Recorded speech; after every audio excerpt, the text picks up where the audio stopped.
हाय दोस्तों, आप सभी को मेरा नमस्कार। अजय स्टार एलएलबी में आप सभी का स्वागत है। आज जो हूँ मैं आप लोगों को पढ़ाऊँगा विधि शास्त्र के जो शाखा हैं। तो इससे पहले मैंने ऐतिहासिक शाखा के बारे में मैंने बता चुका है।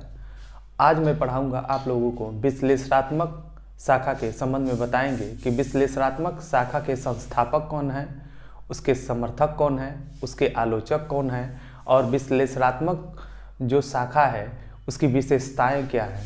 तो हमें ये जानना होगा कि जब भी एनालिटिकल स्कूल हम पढ़ते हैं, एनालिटिकल स्कूल्स के बारे में जब हम पढ़ते हैं तो एनालिटिकल स्कूल्स को हम विधि के क्षेत्र में दो भागों में विभाजित करते हैं। यानी विश्लेषणात्मक शाखा के जो समर्थक हैं वो विधि को जो है दो भागों में विभाजित किया है।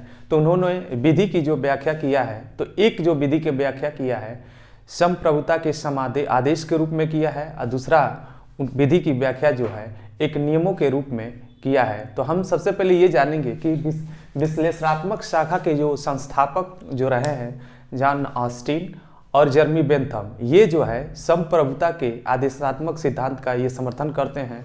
और एच.एल. हॉर्ट है और अन्य विधि शास्त्री जो हैं वो आपका जो है विधि के व्याख्यात्मक नियमों का समर्थन करते हैं। तो यहाँ पे हम पढ़ेंगे एनालिटिकल स्कूल्स के बारे में, जहाँ से आपका यूपीपीसीएसजे में प्रश्न बनता है। तो इसी के साथ मैं प्रारंभ करता हूँ कि विश्लेषणात्मक शाखा के अंतर्गत जो है हम विधि का जो अध्ययन हम करते हैं, तो इनके समर्थकों का यह मानना है कि जो विधि है जो राज्य द्वारा निर्मित होती है उनको ये विधि मानते हैं। तो ये विधि को जो है मानव निर्मित आदेश को ही ये विधि मानते हैं। तो यहाँ पे हम जानेंगे कि इस शाखा के सबसे पहले विश्लेषणात्मक शाखा को किन किन नामों से जाना जाता है। तो यहाँ पे जानिएगा विध्यात्मक शाखा के नाम से हम इसे जानते हैं, आदेशात्मक शाखा के नाम से जानते हैं और विश्लेषणात्मक शाखा के साथ साथ जो है इसे निश्चयात्मक शाखा के नाम से भी हम लोग जानते हैं। यहाँ पे एक ऐड कर दीजिए निश्चयात्मक शाखा के नाम से,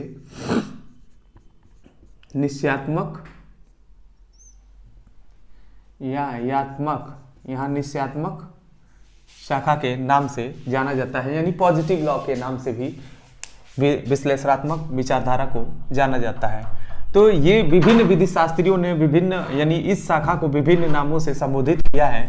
अब हम जानेंगे विश्लेषणात्मक जो शाखा है ये इनके जो संस्थापक हैं ऑस्टिन, वो यह कहते हैं विश्लेषणात्मक विधि शास्त्र के अंतर्गत, यानी वो यह कहते हैं विधि नियमों का ऐसा संकलन है, यदि विधि नियमों का ऐसा संकलन है जो किसी एक बुद्धिमान व्यक्ति द्वारा दूसरे बुद्धिमान व्यक्ति को क्या किया जाता है, उसको मार्गदर्शन के हेतु उसको निर्मित किया जाता है। और ऐसा निर्मित जो किया जाता है संप्रभुता के द्वारा ही किया जाता है, इसे ही ऑस्टिन विधि मानते हैं। यानी वास्तविक विधि जो है यानी संसद के द्वारा यानी राज्य की संप्रभु शक्ति के द्वारा जो विधि का निर्माण होता है उसे ही ये वास्तविक विधि मानते हैं। यानी विधियों का निर्माण जो होता है वो जो होता है राज्य से होता है, इसीलिए वो विधि को ये सपोर्ट करते हैं और उसे ये वास्तविक विधि भी मानते हैं।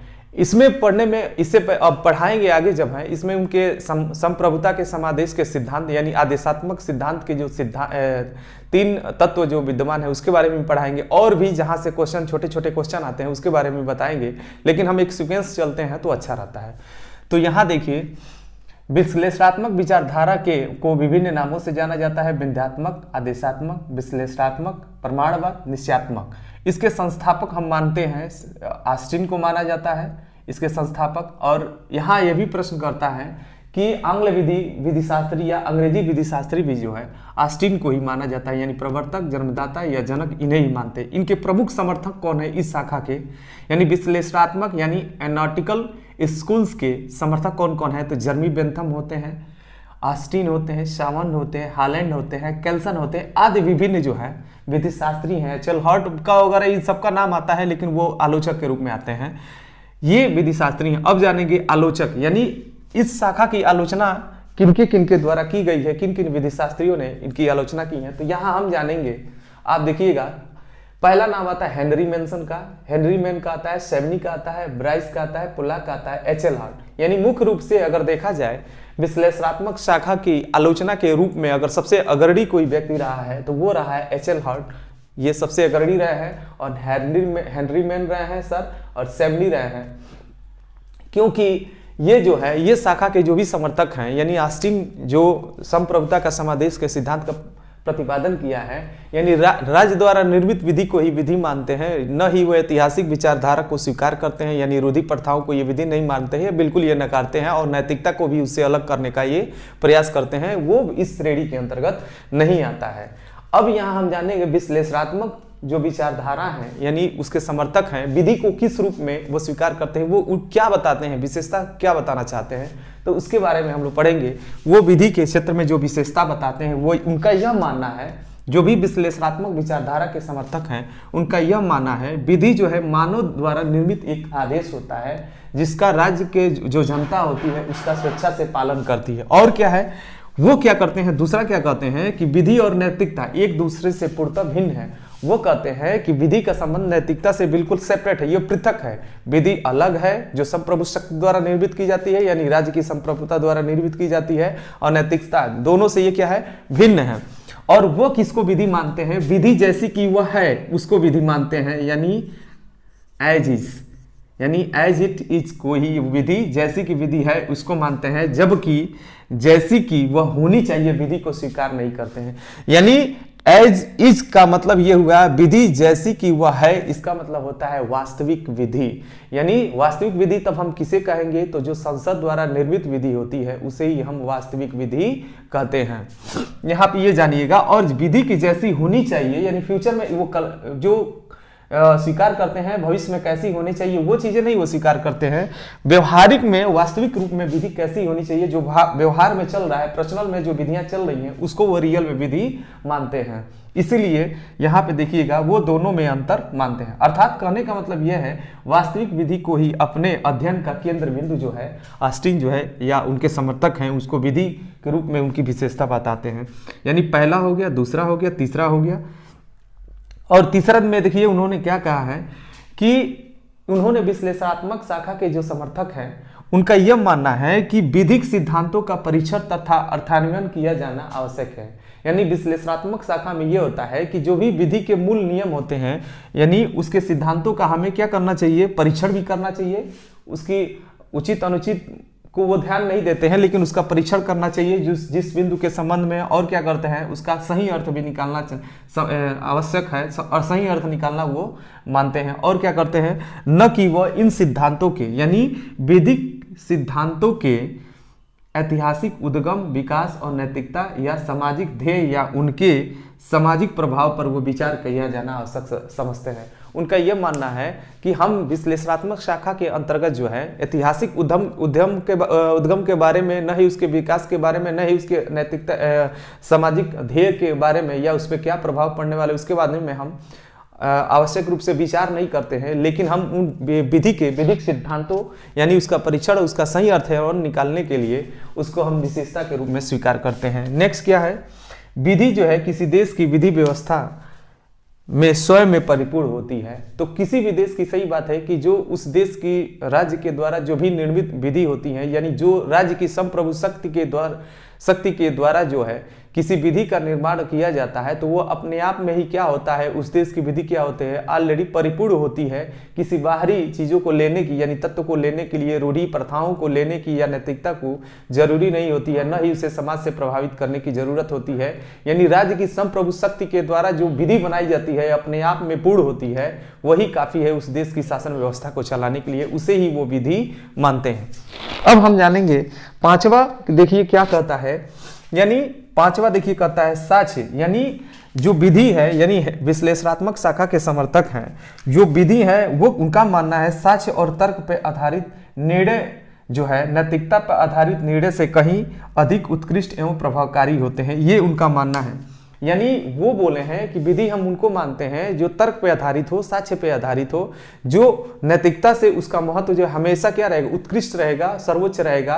अगर किसी भी विधि को अगर वो तर्क यानी उस सिद्धांतों को तर्क और साक्ष्य के साथ स्वीकार करते हैं तो उसे सही मायने में हम विधि मानते हैं। यहाँ पे हम पढ़ते हैं, तो यहाँ देखिए विश्लेषणात्मक शाखा के जो विचारक है यानी समर्थक हैं या संस्थापक हैं, वो विशेषता 5 प्रकार बताए हैं विश्लेषणात्मक शाखा के। पहला हो गया, दूसरा, तीसरा, चौथा, पांचवा, 5 बताए हैं। इसी के क्रम में हम यहाँ जानेंगे कि ऑस्टिन का जो संप्रभुता का जो उन्होंने आदेशात्मक इम्परेटिव थ्योरी बोलते हैं जिसको, या ऑस्टिन थ्योरी जो बोलते हैं, उन्होंने कितने रूपों में ऑस्टिन ने विधि को जो है आदेशात्मक सिद्धांत को कितने लक्षण बताएं, यानी ऑस्टिन के आदेशात्मक सिद्धांत के कितने महत्वपूर्ण लक्षण हैं, यानी किसी भी विधि के अंतर्गत किन तत्वों का होना बहुत जरूरी है तभी वो विधि मानते हैं। तो वो 3 तत्वों का होना विधि मानते हैं। कौन कौन होना चाहिए? संप्रभु शक्ति होनी चाहिए, कि यानी कोई भी विधि का आदेशात्मक रूप तभी होगा कि कोई भी यानी कोई भी संप्रभु सत्ताधारी के द्वारा अगर कोई आदेश पारित किया जाता है और जनता उसका स्वेच्छा से पालन करती है तो उसे हम क्या मानेंगे? विधि मानेंगे। और क्या मानते हैं? समादेश को वो विधि मानते हैं, यानी समादेश को विधि मानते हैं। और तीसरा अनुशास्ति, यानी उस विधि के अंतर्गत संप्रभुता होनी चाहिए, किसी सर्वोच्च शक्ति द्वारा उसका निर्माण किया गया हो और समादेश किया गया हो, और उसमें दंड यानी उस विधि के उल्लंघन पे उसे क्या किया जाता हो? दंड दिया जाता है, तो उसे सही मायने में वो विधि मानते हैं। यहाँ हम जानेंगे जो समादेश होता है, यहाँ नहीं, अब देखिएगा जो ये कहते हैं ऑस्टिन का समर्थन करते हैं, समादेश भी 2 प्रकार का होता है। तो जो सामान्य समादेश होता है वो सभी व्यक्तियों पे एक समान रूप से लागू होता है, एक समय पे वो लागू होता है, सभी व्यक्तियों के प्रति लागू होता है। इसीलिए यहाँ देखिएगा यहीं पे आता है निश्चयात्मक, यानी ऑस्टिन जो है निश्चयात्मक विधि को क्या करते हैं? सपोर्ट करते हैं। यानी निश्चयात्मक विधि की भी अपनी एक अलग विशेषताएं होती हैं, और विशिष्ट समादेश जो होता है वो किसी विशिष्ट व्यक्तियों के प्रति उसे लागू किया जाता है। यानी हम जो है यहाँ पे ऑस्टिन की संप्रभुता का जो सिद्धांत है, भले अंतर दिखाया है, समादेश भी 2 प्रकार का होते हैं, लेकिन वो सपोर्ट किसको करते हैं? तो सामान्य विधि को वो सपोर्ट करते हैं। यानी इसी क्रम में हम विश्लेषणात्मक विचारधारा के बारे में मैंने बता दिया है।